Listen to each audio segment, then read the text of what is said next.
bem é isso. Então eu vou conversar aqui com a Lumena. Então, isso aí, a Lumena vai explicar o papel dela. E a Lumena é uma pessoa conhecidíssima na área da saúde, na área das drogas. E tem uma trajetória que a gente vai tratar também um pouquinho aqui.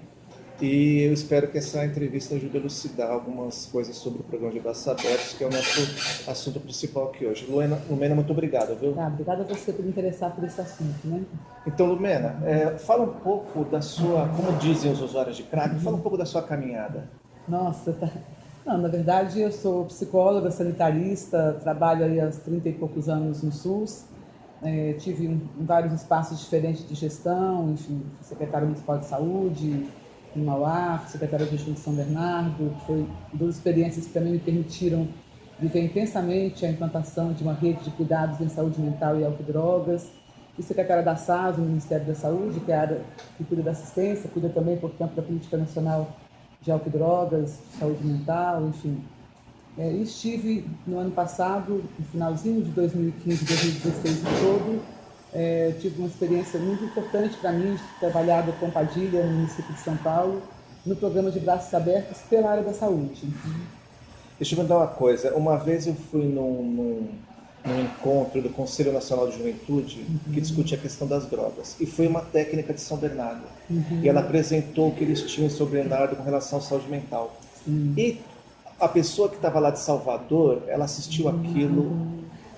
Quando ela foi começar a fala dela, falando o que eles tinham feito em Salvador, ela falou o seguinte: olha, desculpa, que vocês têm em São Bernardo é tudo que a gente sempre sonhou e que a gente vai falar aqui das nossas deficiências.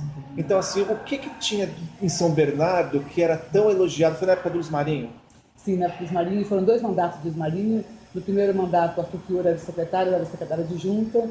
No segundo mandato, Arthur ficou um pouco secretário, depois foi ser ministro, Odete Godoy ficou como secretária, né? E, enfim, acho que esses 8 anos em São Bernardo foi uma experiência muito intensa, e continua, né? Os trabalhadores estão lá resistindo, dando qualidade para a rede, e acho que a gente conseguiu em São Bernardo produzir uma rede de cuidados, um jeito de pensar a relação entre as unidades que compõem a rede, não só para a saúde mental, mas no conjunto do cuidado em saúde. Talvez seja a experiência mais completa que eu pude viver de construção de um sistema municipal que pudesse cuidar em liberdade, cuidar com qualidade, cuidar de forma mais integral possível, cuidar dando protagonismo ao usuário, enfim, cuidar pensando que, na verdade, é só a pessoa que pode ter a condução do seu processo terapêutico. Então, o São Bernardo fez apostas importantes, assim, de radicalizar algumas questões que o SUS coloca como princípios, e que em São Bernardo a gente teve a vantagem de ter 2 coisas muito importantes. Acho que uma que foi um prefeito, que é o Luiz Marinho, que apostou profundamente na saúde como espaço de cidadania, que deu autonomia, que apostava em todas as loucuras que a gente propunha, enfim. Fica mais tranquilo. E vamos falar da experiência então que a Lumena teve em São Bernardo do Campo, e depois perguntar o que ela pôde trazer de lá para o de Braços Abertos, ok? Então é o seguinte, Lumena, o PT ele foi pioneiro em algumas iniciativas importantes com relação à política de drogas. Por exemplo, o exemplo de Santos, né, que teve até Monte Souza, tal, distribuição de seringas, né? Agora você teve uma trajetória que te levou a São Bernardo do Campo, que você já falou pra gente, e lá teve uma experiência muito importante. Queria que você falasse um pouco então de São Bernardo, como é que foi, para depois a gente ver comparativamente também um pouco de Braços Abertos, ok? Então, acho que São Bernardo teve uma questão muito interessante que eu comecei a falar, que é uma conjunção de 3 coisas que facilitaram muito o processo de construção de um sistema mais robusto e mais qualificado de cuidado em saúde.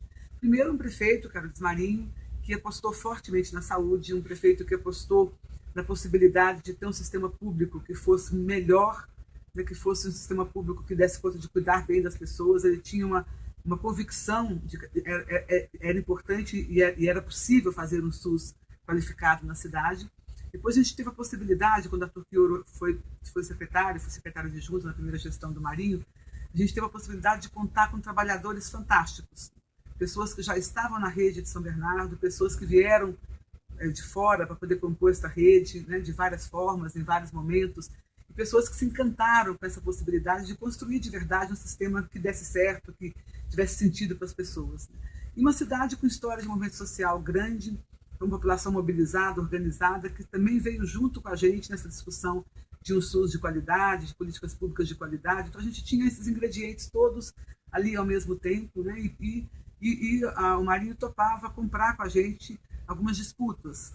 Então pensar um cuidado em álcool e drogas, por exemplo, em liberdade, né? Só em serviços abertos, fechar o Lacan, que é o hospício da cidade, né, para o SUS, construir uma rede substitutiva com CAPS 24 horas, com unidade de acolhimento, com consultório de rua, com UBS, enfim, com o Hospital Geral apoiando, enfim. Tudo isso foi muito instigante, né? Eu lembro que teve uma ocasião, logo no início do mandato, em que nacionalmente tinha uma disputa sobre comunidade terapêutica fazer ou não parte da rede de cuidados em álcool e drogas. Comunidade terapêutica, sim. E São Bernardo saiu na frente, Luiz Marinho gravou um vídeo que começa falando: em São Bernardo não teremos comunidade terapêutica, né? Então, apostando, indo para o enfrentamento, fazendo a disputa de que modelo a gente de fato queria. Então, uma experiência muito intensa que hoje continua, os trabalhadores estão lá, estão resistindo, estão fazendo vários movimentos de cuidado, e a gente pôde experimentar concretamente que era possível cuidar das pessoas, de fato, nessa perspectiva, né? Me lembro de pessoas que estavam nas ruas há muitos anos, vieram conosco para esse cuidado de álcool e drogas, foram morar nas unidades transitórias e que depois saíram de lá para retomar sua vida com autonomia, enfim, interessante esse processo. Você fala em comunidade terapêutica, eu me lembro que na campanha para prefeito agora de São Paulo, que o Haddad foi derrotado e que venceu o Dória, a candidata Marta Suplicy, quando perguntaram para ela sobre a Cracolândia, ela falou o seguinte: esse negócio de crack se resolve com espiritualidade. Isso daí resolve com comunidade terapêutica. Essa ideologia da espiritualidade, que eu chamo de ideologia da espiritualidade, o que é que você pensa a respeito disso? Olha, eu acho que a espiritualidade ela é uma vivência individual, singular, e entendo que ela é uma decisão de cada pessoa, se quer vivê-la, não quer vivê-la, se acha que ela não existe, se ela existe, enfim. Não acho que a gente que está construindo políticas públicas tenha que tomar uma posição com relação a isso na construção da política. O que eu tenho compreendido todo o tempo, na minha experiência com álcool e drogas, nesses vários lugares, que o que é de verdade terapêutico, que ajuda a pessoa a sair daquela situação, às vezes usando drogas o dia todo, né, às vezes já com os laços sociais rompidos, às vezes perdendo o trabalho, perdendo os vínculos familiares, enfim, é a possibilidade que a pessoa tem de reconstruir um projeto de vida. Essa reconstrução do projeto de vida é que dá para aquela pessoa o impulso que ela precisa para poder reorganizar. A gente usava no De Braços Abertos um indicador que eu acho fantástico, que é o tempo do dia sob o efeito da droga. E essas pessoas, depois de um tempo, ficavam pouquíssimo tempo do dia sob o efeito da droga. Alguém que queimava 80 pedras de crack passou a queimar 2 no fim de semana. Outra coisa, né? E isso, essa reconstrução do projeto de vida que ocupava esse espaço. Então, em São Bernardo, por exemplo, eu vivi com uma situação de cuidado com um senhor que tinha sido durante muitos anos trabalhado em hotéis chiques de São Paulo e tinha depois ido para a rua por circunstância, muita droga, enfim, estava completamente depauperado. E nesse processo de reconstrução e de cuidado, ele reconstruiu toda a possibilidade de voltar a trabalhar profissionalmente. Quando a ONU foi visitar São Bernardo e conhecer a rede, ele, na unidade que ele morava de acolhimento, esperou. Eu inclusive fiquei surpresa quando cheguei com as pessoas da ONU lá. Ele recebeu as pessoas com um banquete de quitutes que ele tinha feito, falando em inglês, explicou todo o projeto em inglês para as pessoas. Ele estava em fase de saída já do programa, né? Enfim, então é isso. O que é terapêutico é reconstruir o projeto de vida. Se para algumas pessoas a espiritualidade fizer parte desse projeto de vida, a pessoa vai colocar no seu projeto e vai trabalhar com isso, né? Mas não pode ser uma imposição de maneira alguma de quem é o responsável pelo processo de cuidado, de quem está colocando para aquela pessoa as várias possibilidades dela ser cuidada por uma equipe de uma forma integral e plural. Então, o que eu acho que é muito complicado é essa certa lavagem cerebral que algumas comunidades terapêuticas fazem, né? Colocando no lugar da droga, de forma imposta, uma experiência, entre aspas, né? Porque eu acho que isso você não impõe a ninguém, mas enfim, artificialmente, uma experiência espiritual, uma experiência religiosa. Isso sim é um problema, porque aí você está invadindo a pessoa, né? E você está fazendo o oposto do que é terapêutico, que é trabalhar autonomia, trabalhar a possibilidade de escolha, trabalhar, enfim, reinserção, né? Lumena, tempo do dia sob efeito das drogas. Isso é um indicador mais sofisticado do que a quantidade de pedras fumadas, né? Muito mais, porque na verdade ele também consegue tudo tem que ser a partir de uma possibilidade de você medir também o singular, né? Então, este é um indicador que é para cada um. Tem alguém, que é um caso real que eu estou falando, que queimava 80 pedras de crack e está queimando 2 e no fim de semana, para aquela pessoa isso é uma redução de danos fantástica, né?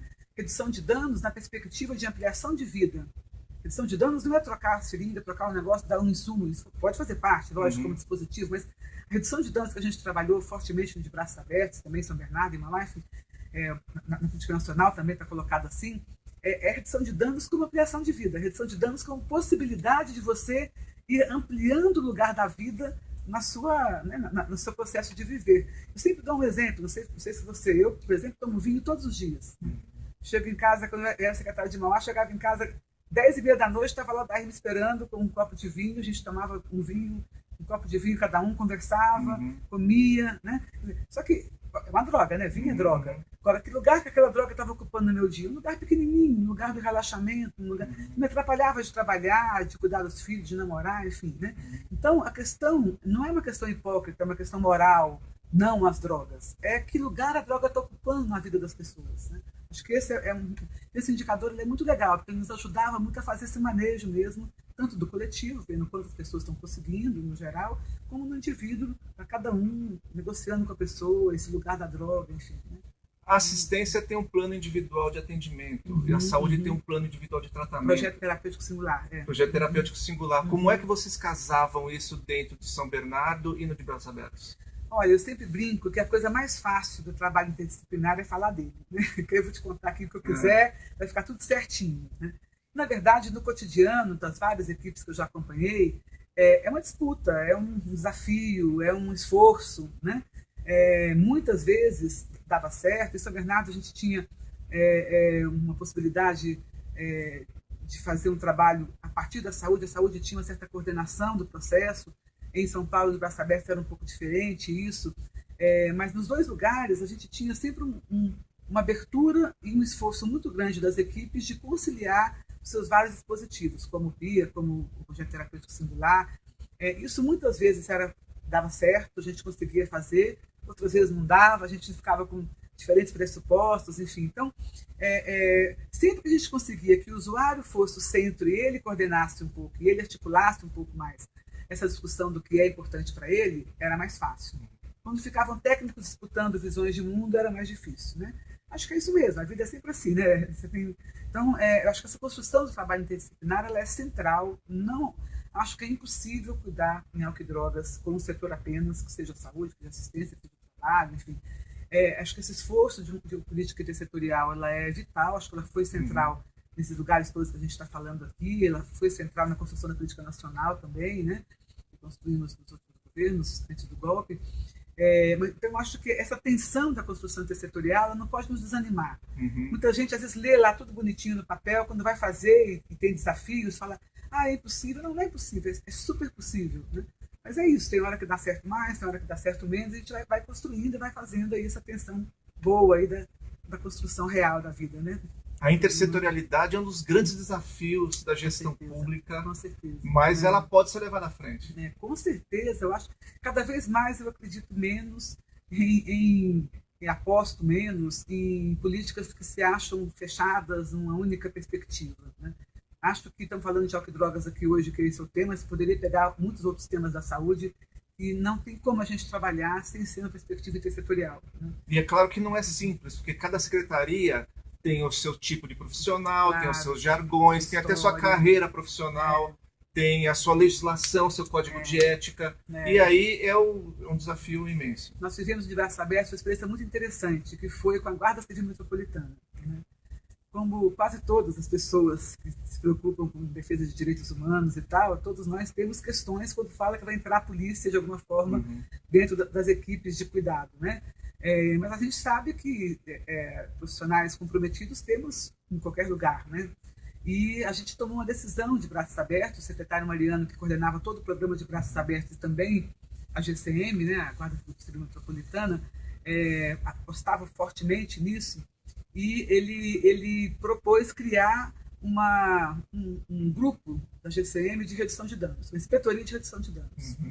Então Então, 250 guardas civis, né, Me contaram. foram, e foi muito legal. A gente participou do processo de todas as secretarias de formação dessas pessoas. Eles foram trabalhar nos hotéis. Foram trabalhar nos hotéis como mediadores de conflito. Isso, exatamente. Né? Na primeira aula que a gente foi dar, você percebia que para algumas pessoas aquilo era completamente outro jeito de ver o mundo. Né? Foi treinado, foi formado para poder ter a arma como um pressuposto, a violência no sentido da poder mediar conflito de uma forma... Tiro, porrada e bomba. Isso, né? Não, e aquelas pessoas se abriram e vieram e trouxeram conhecimentos próprios que ajudaram a construir uma outra coisa, e a gente foi trocando, enfim.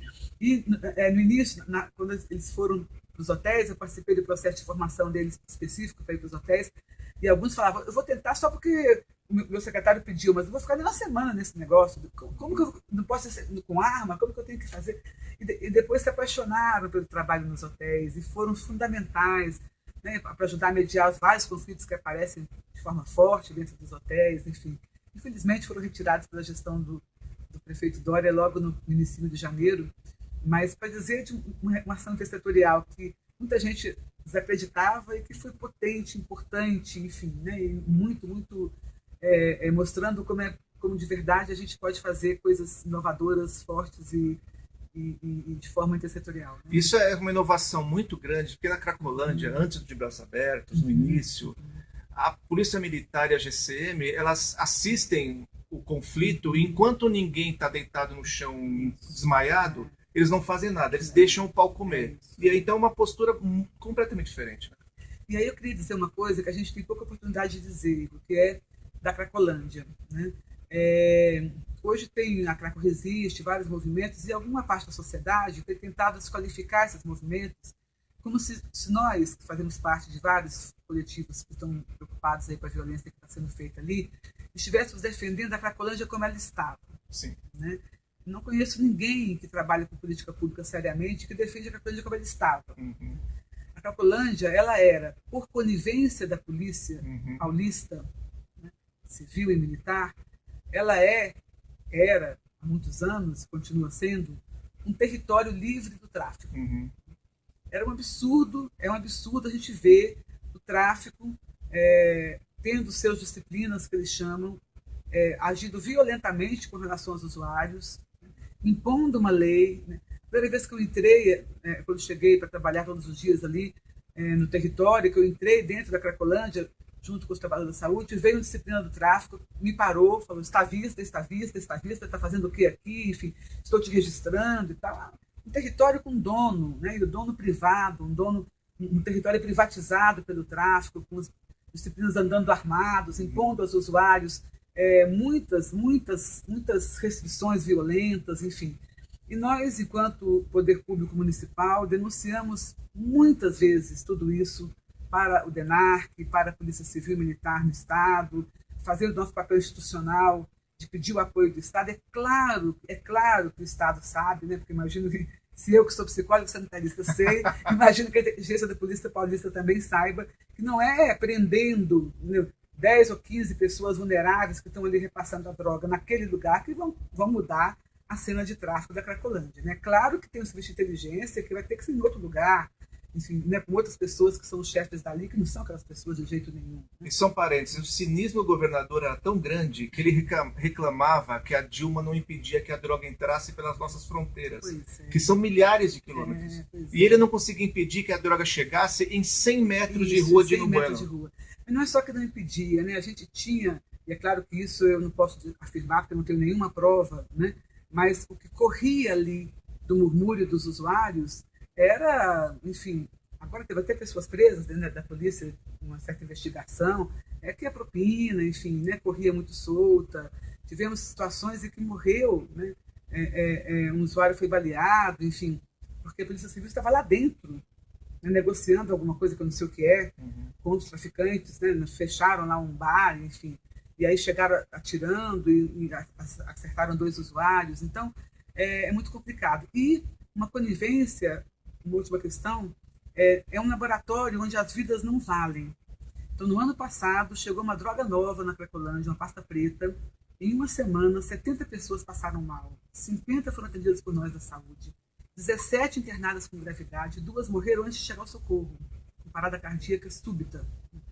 E aí era aquela droga nova. Como um laboratório de pessoas onde uma parte da sociedade acha que não vale nada, o tráfico usava aquilo para poder experimentar, tirou a droga porque a letalidade foi alta e criou um problema, e ficou por isso mesmo. Nós não conseguimos nenhuma matéria no jornal para dizer o que estava acontecendo ali. E tudo isso com a conivência da polícia, eu acho muito grave. E tem matéria no jornal todo dia falando da Cracolândia, esses programas policialescos, como se aquilo ali fosse, né, uma terra de zumbis, mortos-vivos, gente que não presta, tal. O prefeito Dória chegou a chamar de ação de reurbanização, a ação que ele fez junto com o governador Alckmin, com a polícia, fechando hotéis onde moravam as pessoas, tirando pessoas de forma violenta da rua. Como é que você retirar pessoas da rua pode ser uma ação de reurbanização, né? Pessoa não é sujeira, né? Pessoa não é lixo, pessoa não é... Enfim, é um momento grave mesmo. E se eles são desumanizados, então pode-se fazer o que bem entender com eles. Agora, eu acho que a reação está sendo muito interessante, né? Os usuários estão mostrando que eles são pessoas, que eles têm opinião, estão se organizando, estão indo para cima, estão fazendo valer alguns direitos. Claro que é muito difícil, a força policial é muito grande, mas acho que a resistência está sendo uma ação... Pelo menos é o seguinte, o DBA teve que enfrentar alguns problemões, né? E uma luta política muito grande, que infelizmente acabou dando com a vitória do Dória e a derrota do programa, né? Que está tentando resistir agora, como em São Bernardo. Então, quero te comentar, queria que você comentasse uma coisa. Você acabou de falar da violência que acontecia dentro da Cracolândia e que a sua defesa não é uma defesa da Cracolândia, como ela era, mas do usuário de crack. E que os movimentos, então, que existem aí em torno de resistência hoje teriam que assumir mais uma postura, assim, talvez, de defesa do usuário de crack, não tanto daquele espaço, bem, como ele era. Queria que você falasse um pouco disso. Agora, queria que você falasse um pouco a respeito do que aconteceu entre o final do governo Haddad e a ação violenta do Dória.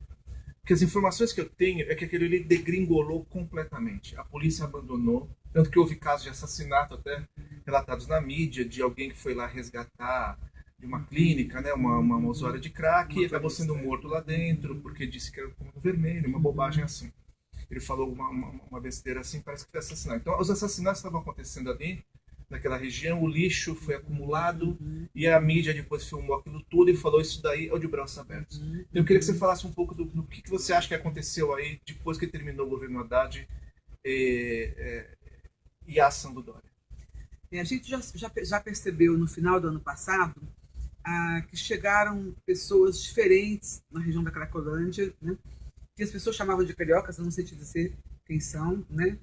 Não os conheci, não poderia dizer nada sobre eles com certeza, mas o que as pessoas que circulavam mais ali diziam é que eram cariocas que tinham vindo compor aí com o PCC, né, que comandava ali a área, novas equipes do tráfico. Essa chegada de essas novas pessoas, que eram chamadas de cariocas, tinham um sotaque carioca, enfim, trouxe uma violência diferente para aquele espaço.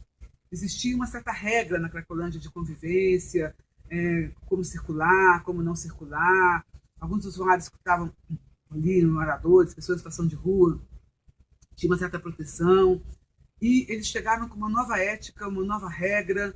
Eu vou te fazer mais umas perguntas para a gente já terminar, para você poder ir. Como você tá?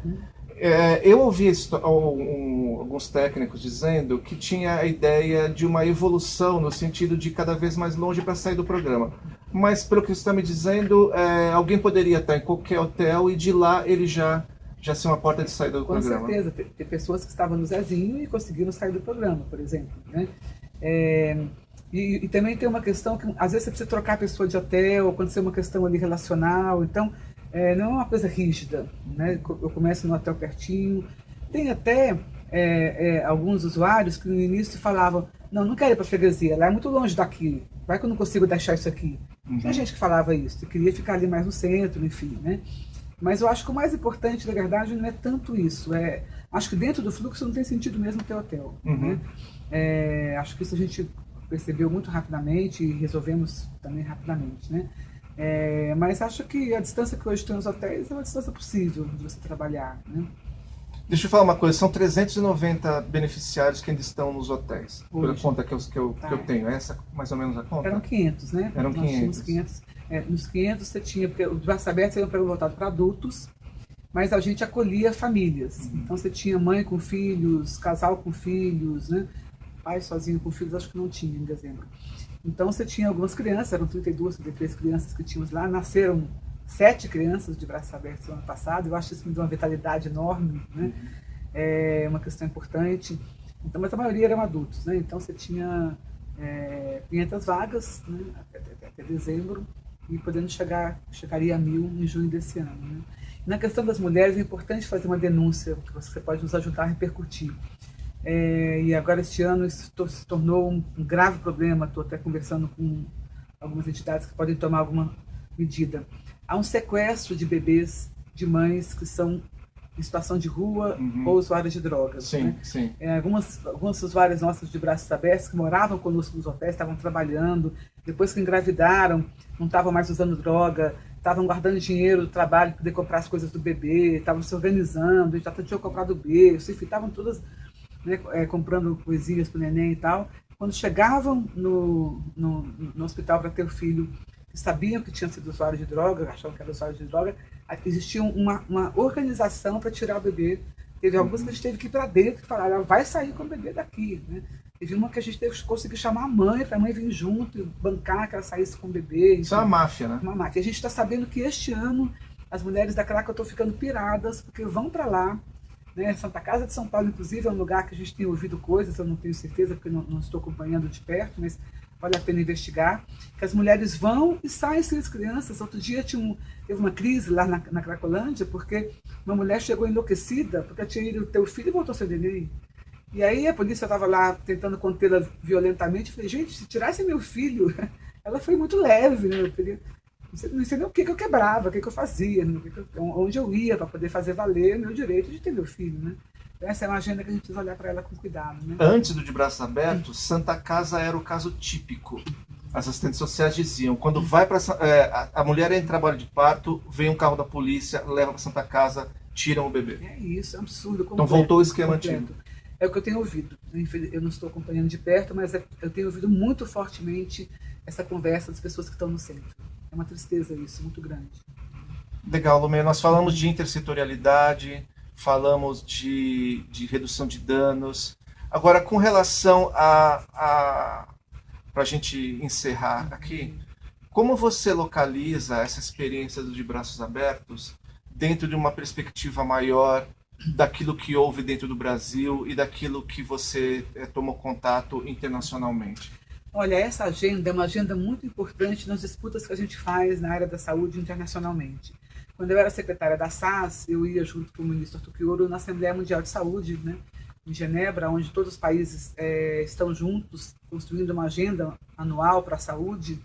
E nessas assembleias mundiais, o Brasil, junto com Portugal, junto com a Espanha, junto com o Canadá, liderava um grupo de países que se contrapunham aos Estados Unidos, que liderava outro grupo de países, lá eles defendendo que droga era um assunto eminentemente de segurança, e a gente dizendo que droga era a Assembleia Mundial de Saúde, a gente dizendo que não, que a gente tinha na saúde um grande papel nessa discussão do cuidado de drogas. Então, essa experiência de Braços Abertos, ela é um exemplo exitoso, né, de outros que o Brasil também tem, de como é possível você olhar para a questão da droga na perspectiva do cuidado, na perspectiva do resgate das pessoas, na perspectiva da defesa de direitos humanos, enfim.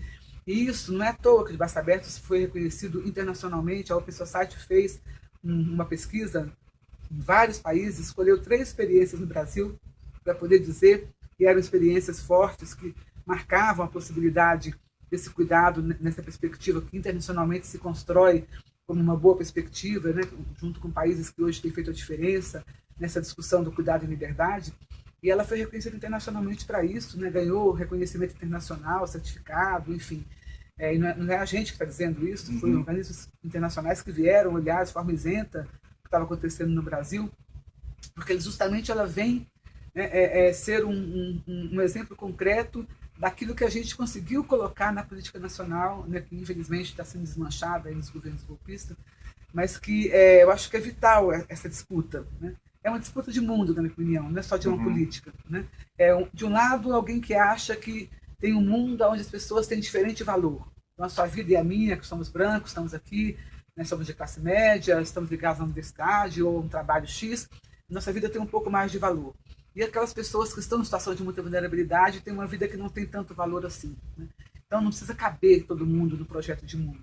E de outro lado, o projeto que defendemos, todos nós, que é um projeto onde a vida é constituída pela pluralidade, né? E todas as vidas têm valor e todas as pluralidades, as formas plurais de vida cabem, têm que caber nesse projeto de mundo. Eu acho que essa disputa ela é muito central hoje no mundo, né? Não só na drogas, não só na saúde, mas acho que todas as discussões que a gente tem feito dos muros que estão sendo construídos, os refugiados, a questão da negritude, né? Enfim, tem várias questões que eu acho que atravessam essa disputa de mundo e que a gente precisa estar cada vez mais sabendo com o que a gente conta, né? Nessa luta que é constante, que ainda bem é constante, que ainda bem que a gente não vai parar, porque tem um governo de plantão que aposta num mundo diferente desse. Né? Então, só aproveitando mais um pouquinho que eu tenho você aqui, sobre disputa de mundo. O Departamento de Estado norte-americano financia no Brasil convenções de comunidades terapêuticas. O coordenador do Redenção, ele é um dos astros dessas convenções que eles fazem de comunidades terapêuticas. O que existe de alternativa à comunidade terapêutica que está no De Braços Abertos, que não está no Redenção e que a gente pode apostar? Então, como é que você acha que essas duas coisas podem vir a gente continuar essa luta entre esses dois tipos, quase que dois modelos diferentes? O secretário de assistência, inclusive, também é dono de comunidade terapêutica. Né? Sim.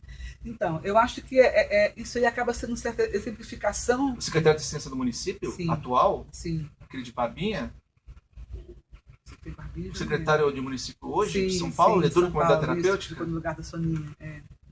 E o coordenador do Redenção também é dono de comunidade terapêutica. O que você tem a dizer a respeito dessas comunidades terapêuticas e desse modelo e do outro modelo? Então, essa questão está no centro dessa disputa que a gente está falando de mundo. Né? O projeto que a gente defende, trabalha, acredita, vê funcionar, sabe que dá certo, com toda a complexidade que tem, toda a dificuldade que tem, sempre, é um projeto que tem como um dos eixos o cuidado em liberdade. Mas não é por uma questão ideológica, não é por uma questão partidária, é porque sem o cuidado em liberdade eu não consigo trabalhar a autonomia do sujeito. E se o que é terapêutico é a construção de uma possibilidade, de um projeto de futuro que me faça construir outros desejos, né? Isso eu não faço fechado no hospício ou fechado na terapêutica e longe de tudo. A Folha de São Paulo tem dado os exemplos, essa semana mesmo eu trouxe lá, só que depois eles não concluem, mas eles escrevem. A pessoa falando, eu fui internada 5 vezes nos últimos, sei lá, 2 anos, né? Depois volto para a mesma vida que eu tinha e volto a usar droga do mesmo jeito. É claro, é a repetição. Reclusão ou em hospício ou na terapêutica, reclusão, rua, droga. Reclusão, mesma vida, droga. É isso, né? E o que a gente tenta, que não é simples nem fácil, mas é possível, é colocar uma cunha nesse processo de repetição. Por isso que no lugar da terapêutica, a gente vai colocar a pessoa onde? Tem gente que precisa sair mesmo de onde está. Ou sair da rua, no caso de Braços Abertos, por exemplo, tem os hotéis. A pessoa vai morar no hotel, vai sair da rua, morar no hotel, vai trabalhar, vai fazer formação, vai se cuidar, enfim, vai se alimentar, vai namorar, enfim, né? E o hotel é o lugar de moradia. Em São Bernardo e outras cidades do Brasil que tem no Política Nacional, você tem unidade de acolhimento, né? Mauá, você tem unidade de acolhimento, que é uma moradia transitória, onde a pessoa vai e fica ali um tempo, né, uns meses, até se reorganizar, até ter autonomia de poder construir a sua vida de um outro jeito. Isso tem a ver com as residências terapêuticas? A residência terapêutica, ela é a moradia para quem sai do hospício e ficou morador do hospício durante muito tempo, ou por uso de droga ou por transtorno mental e tal, né? A unidade de acolhimento, que em São Bernardo chama República Terapêutica, em Mauá também, elas são unidades transitórias onde a pessoa mora 4 meses, 5 meses, 6 meses, até ela se reorganizar enquanto faz seu tratamento, enquanto se cuida, enquanto vai trabalhar, enquanto vai se formar, enfim. Né? Deixa eu fazer uma observação. Mulheres que estão ameaçadas de morte pelo marido, pelo companheiro, elas têm casas de acolhimento, como Eliane de Gramont aqui, lá na Vila Clementina. O usuário de drogas que está ameaçado na biqueira, ele tem esses espaços onde ele pode ser acolhido, por exemplo? O que a gente sempre fez entre os municípios, isso já a gente faz há muitos anos, quando tem um usuário que está ameaçado no município X, a gente liga para um outro município, lógico, com acordo do usuário, e aí ele vai morar na unidade de acolhimento daquele município. Unidade de acolhimento. Né? Isso a gente já fez várias vezes. Né? Porque uma das desculpas para existir comunidade terapêutica é essa. Mas não é necessário isso. Não é necessário. Você pode fazer isso. A gente faz isso há tantos anos no Brasil, né, em São Paulo. Eu como secretária, já fiz isso várias vezes, já acolhi, já enviei pessoas que estavam ameaçadas, enfim. Né? Às vezes, uma cidade grande como São Paulo, você tirar de um bairro para o outro já resolve também. Tirar do espaço onde está. Já fizemos isso várias vezes também. Ali, e houve alguma política no sentido de massificação dessas unidades de acolhimento, como houve dos quase 3 mil CAPs que foram criados? Então, essa é um dispositivo mais novo na política. Né? Claro que a nossa aposta era poder torná-lo um dispositivo de acesso universal para todos que precisassem. Né? Que com o governo golpista retirando recursos da saúde e com o governo estadual e municipal apostando em hospício, nós fechamos o Lacan, que é o hospício do ABC, por exemplo. Que, inclusive, o Redenção tinha alguma coisa com o Lacan, não tinha? Porque agora retornaram o Lacan, né? Estão fazendo contrato, estão fazendo... A gente fechou 7 municípios do ABC de diferentes partidos. Tinha PSDB, tinha PT, tinha vários partidos no ABC. A questão não é essa, é um absurdo colocar isso como questão partidária. Os 7 municípios do ABC fizeram um acordo, construíram uma rede substitutiva, fecharam um convênio com o hospício do Lacan, e o governo do estado, no mesmo mês, foi lá e fez um convênio com o hospício do Lacan, já naquela época, para poder colocar as pessoas de álcool e drogas. Né? Aí você pega uma mulher de Ribeirão Preto e leva para o Lacan. Né? Como é que você quer que está grávida? Como é que você quer que ela reconstrua algum vínculo territorial para quando esse menino nascer, ela ter alguma coisa para oferecer para ele diferente da vida que ela já tinha? Você deixa ela presa num hospício 500 quilômetros para frente. Né? Então é isso, quer dizer, a minha questão com a terapêutica e os hospícios, que hoje chamo de hospital psiquiátrico, muita gente não faz. É a mesma coisa, manicômio, hospício, hospital psiquiátrico são sinônimos. Né? Então, o hospício e a terapêutica, eles são serviços fechados, esse é o problema com eles. Né? Serviços que são que tiram a pessoa da sua vida e não colocam nada ali. Né? E ninguém é contra a internação. Uma pessoa que está deixando de usar droga, diminuindo o uso de droga fortemente, ela tem que passar por uma desintoxicação clínica num hospital geral, 10, 15 dias. Né? Muita gente, às vezes, está num momento de crise e tal, e tem que ficar num CAPS, dormir no CAPS um tempo. Tem uma história que eu acho fantástica. Lá em São Bernardo, eu fui visitar um CAPS álcool e drogas infanto-juvenil e estava conversando com os meninos, e aí um menino falou: tia, eu estou dormindo aqui desde ontem. Eu fui embora com minha mãe para casa, quando eu cheguei lá na minha casa, rolou um BO com os meus vizinhos lá, no mercadinho, e eu naquela hora pensei, se eu ficar aqui, eu vou para Biqueira e vou ficar 15 dias sumido. Aí peguei um dinheiro com a minha mãe, peguei um ônibus e vim me internar no CAPS. Ele veio sozinho, andando de ônibus, falou: quero dormir aqui. Se eu ficar em casa hoje, não vai ser bom para mim. Isso é uma internação, entre aspas, 24 horas no serviço de saúde, né? E aí eu perguntei: você vai embora hoje? Não, hoje não dou conta ainda não, vou ver quantos dias eu preciso. Tira aquela do poder médico da internação. Ele percebeu que precisava de um tempo fora daquele espaço, né? Veio, se internou, né? Ia ficar ali algum tempo, ficou 4, 5 dias dormindo no CAPS, depois foi embora. Né? Então, tem que ter espaços que possam te acolher 24 horas, ou de moradia, ou serviços de saúde, como um CAPS, por exemplo, que tem que ser 24 horas. Né? CAPS que não é 24 horas não cumpre o seu papel. E são jeitos de você dar um cuidado intensivo, dar um cuidado, inclusive, de hospitalidade noturna quando precisa, sem ter que levar a pessoa para um outro lugar, distante de tudo, e deixar a pessoa presa, né, num serviço totalitário que, na verdade, não trabalha a sua condição de vida. Né? Sim, uma coisa que se comenta pouco é que se levar para uma comunidade terapêutica de modo involuntário, para manter a pessoa ali, ela precisa ser contida. Sim. E se faz quimicamente ou mecanicamente. Ou ela é amarrada, ou ela é trancada, ou ela é dopada. Isso sem a presença de médico. O governo Dória tem falado, né, já mandamos, sei lá, X pessoas para... Já os números 600, então 400. Isso. Agora, vai ver, outro dia eu estava vendo uma relação de pessoas que eles internaram e que a maioria já fugiu, já saiu. Então, esses dados eles não dão, né? Quer dizer, e o Redenção também, ele nunca passou, ele nunca se colocou para ele a responsabilidade de apresentar os números. Eles dão os números de internação como se fosse sucesso. Mas e o resto? Então, mas quando der uma internação, tem que perguntar assim, se você for internação, e onde eles estão hoje? Isso. Né? Porque a maioria já saiu, porque foge, vai embora, né? A maioria já havia se dado lá, sei que é assim. E aqueles que ficaram, o que aconteceu com eles? Né? O que eles estão fazendo na vida? Onde é que eles estão? Né? Então é isso, acho que a gente tem que acompanhar, eu até propus para o Ministério Público acompanhar nominalmente todo mundo que eles internam. E nós temos um Tribunal de Contas do Estado também. E é um absurdo, né? Aquele início, depois eles foram tão absurdos que a vida mesmo acabou, o Ministério Público e Defensoria acabou proibindo de fazer como viram fazendo, né? Eles queriam, de baseada, né? Levar as pessoas de forma compulsória para a internação só porque estavam perambulando pela rua e eram usuários de droga, quer dizer, uma coisa que nem a ditadura fez, de forma tão escancarada, né? Sim, no Rio de Janeiro se procurou fazer uma coisa dessas com o Rodrigo Bentley, que hoje responde vários processos aí e tal. E também existia um protocolo da assistência de fazer busca ativa, como se busca ativa fosse caçar a pessoa no laço. É incrível usar esse nome. Nome busca ativa. Eu acho massa. É realmente não ter noção do que é esse dispositivo na saúde. Né? É isso. É disputa de mundo. Estamos lá, né? Estamos no meio dela, né?